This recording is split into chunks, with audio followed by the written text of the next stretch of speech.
I see you're hungry for horror again. Well, rest assured your appetite will be satisfied.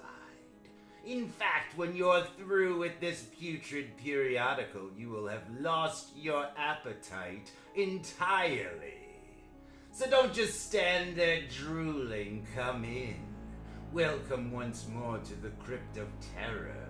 This is your host in howls, your nauseating narrator, the Crypt Keeper, ready to chill your spine and curdle your blood with the spine-tingling tale of terror I call Food for Thought.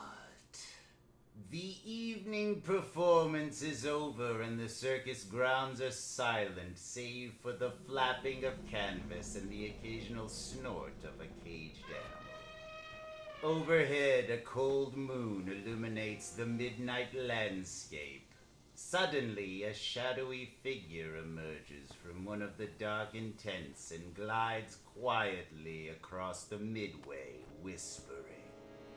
Eric? Yeah, Martha. The woman peers into the shadows, straining to see, her heart racing. The man steps into the dim, cold light, his arms extended. Oh, Eric, darling. My dearest.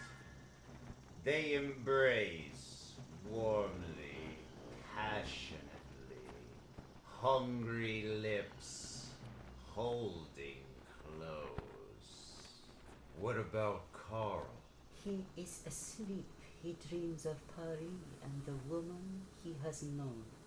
The man looks into the woman's eyes, gray-green in the moonlight. But you said you can only read the thoughts in his mind he wants you to read. He taunts me, Eric.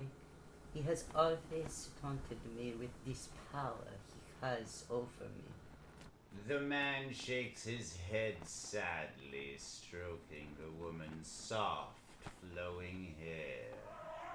Why did you ever marry him, Marta? It was a mistake, Eric. I mistook this freak of nature, this once-in-a-lifetime occurrence, this ability of Carlos to project thoughts and mine to read them, for love. We discovered this ability quite by accident many years ago. Carl immediately recognized its great value. Before I knew it, we teamed up as a mind-reading act, joined this traveling circus, and were married. And you've been unhappy ever since. Miserable. I know now that Carl never loved me.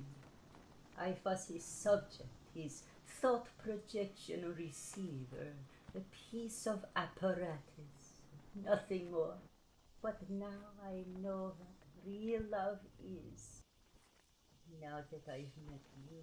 He would never let you go, would he? Never. If I go, his act goes. He'd never give me a divorce. There's no use my asking. Then we will run away. Join another circus. I've had many offers. An animal trainer is in great demand.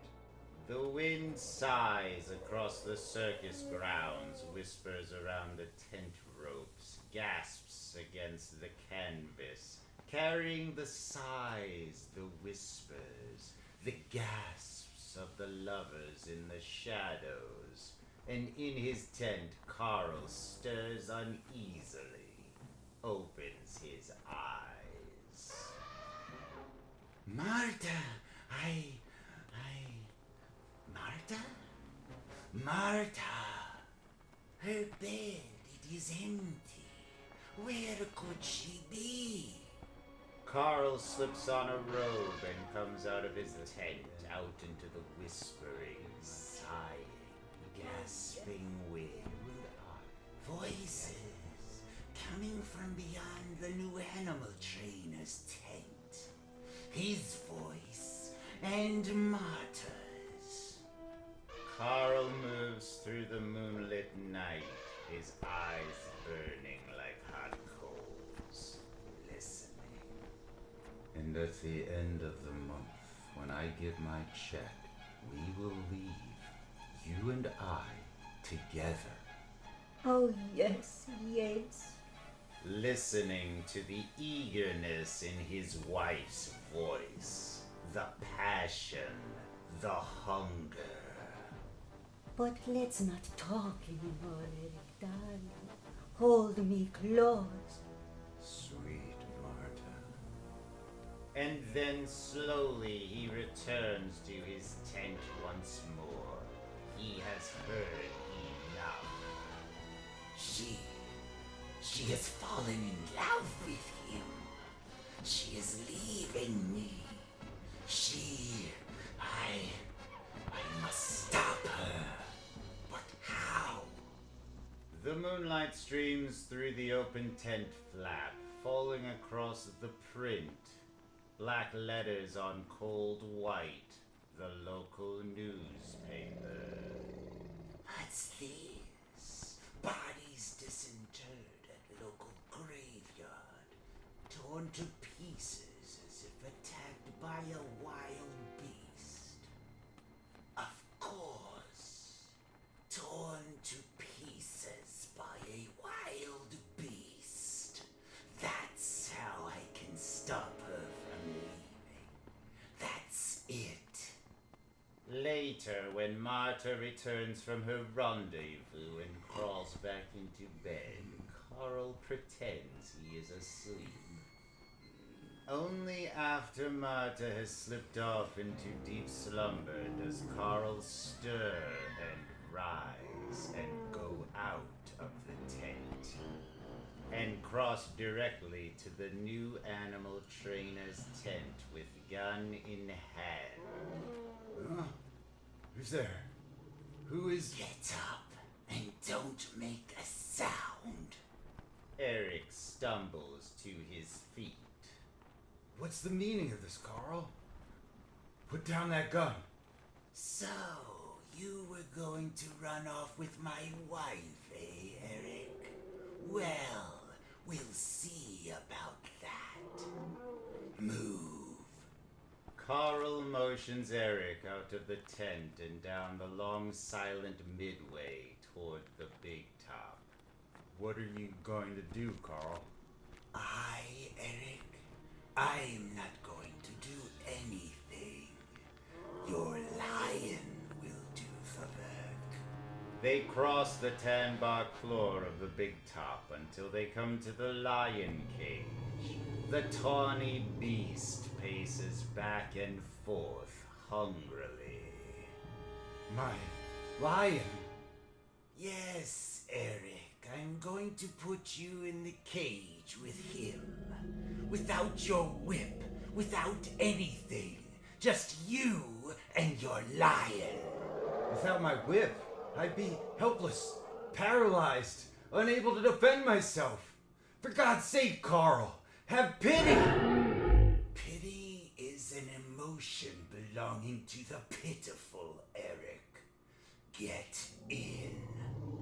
Carl swings open the barred door and pushes. Eric screams and goes sprawling. The lion snarls. And then the circus grounds echo with the blood-curdling shrieks of a man being torn to shreds by the razor-sharp fangs of a blood-crazed beast. Eric's anguished shrieks awaken Marta, and she looks around wildly. Carl, what was that? Carl? Carl? Carl's bed is empty. Outside the tent, footsteps pound up the midway toward the big top. Marta slips on a robe and bursts from the tent. What is it? What's happened? Don't know, it's coming from the big top. She runs with the rest of them until they come to the lion trainer's cage. Good Lord. Eric! Eric! She screams his name twice, and then she just stands there, watching the beast lick at the slashed and shredded body until she has turn away as the nausea sweeps over her. How did it happen?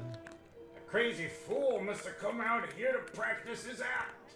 At this time of night.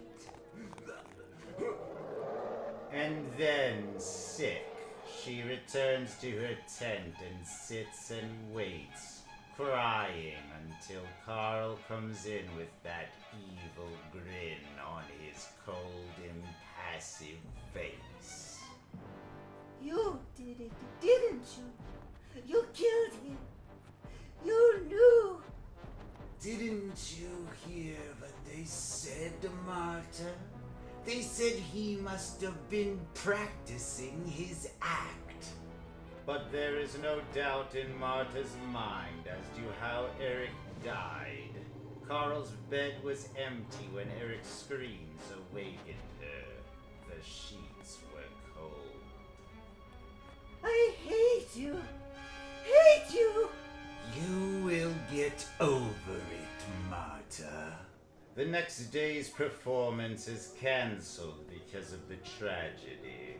The tents are lowered. The circus prepares to move on. Look out! Carl! It happens suddenly, without warning. Carl is helping with the dismantling of the big top when the main support topples. Good Lord! The heavy pole crashes downward upon Carl, crushing him beneath its massive weight.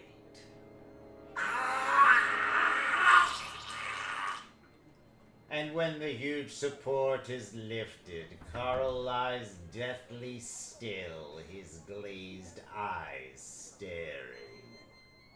He's dead! 2 in a row. The circus is jinxed. Somebody get his wife. Marta is summoned. She stands impassively over her husband's body, shedding no tears, showing no sign of emotion. Yeah, it was an accident, Marta. The main support. He'll have to be buried before we can go on. Marta's voice is cold, callous, as she asks. Somebody sent for an undertaker. Marta looks down at the still form of her husband lying on the tan bark floor, and even though she reads his thoughts, she shows no signs of recognition. Marta, I am alive. I'm not dead. Marta, listen to me, please. Try to hear what I am thinking. I'm paralyzed, Marta. I'm not dead. I'm paralyzed. I can see. I can hear. I can't move.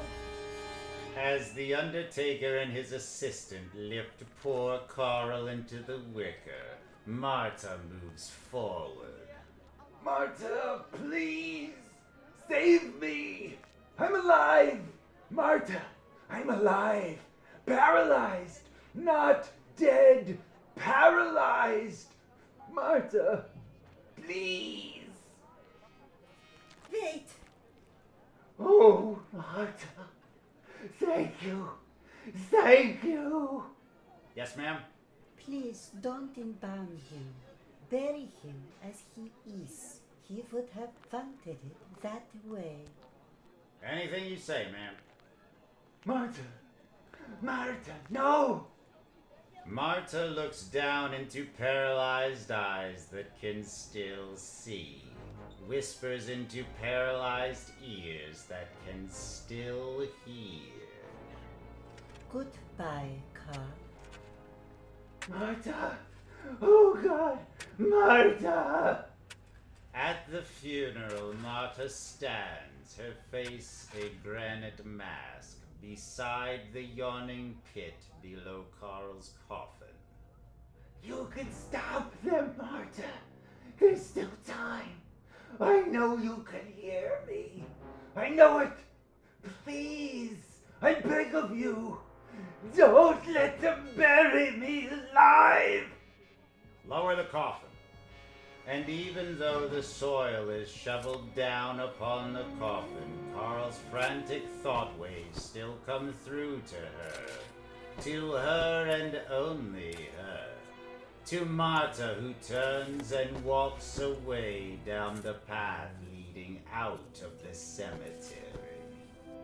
Marta! Don't do this, please! Save me! Please! Holy Lord, make her save me! The afternoon wanes, the night breeze comes up whispering over the grave mounds. 6 feet below in his coffin, Carl concentrates as the precious oxygen slowly disappears. Marta! Come back! Come save me! I'll do anything! Anything! Have pity on me! Have pity! The stars come out, white pinpoints in a velvet shroud. A figure moves over the grave mounds. I know you are receiving my thoughts, Marta. I know! A shovel digs into the soft earth. Marta! Marta! You did come! You did! The digging continues, the shovel scooping away the soft earth. Finally, the lid of the coffin swings back. Marta, darling, Oh, Lord. You're not Marta. And then as Carl lies helpless, paralyzed, like a lion tamer without a whip, feeling the razor-sharp teeth ripping and tearing at his flesh, unable to scream at the excruciating pain, he thinks of the newspaper lying in the moonlight. The newspaper that first gave him the idea of how to kill Eric. Bodies disinterred at local graveyard. Tortured pieces as if attacked by some wild beast. Oh Lord! They were wrong! This is no beast! It's a ghoul! Yep, kiddies. Carl ended up just like Eric, being torn to bits and unable to defend himself. As for Marta, she read Carl's final thoughts and got quite a mental picture of what was going on.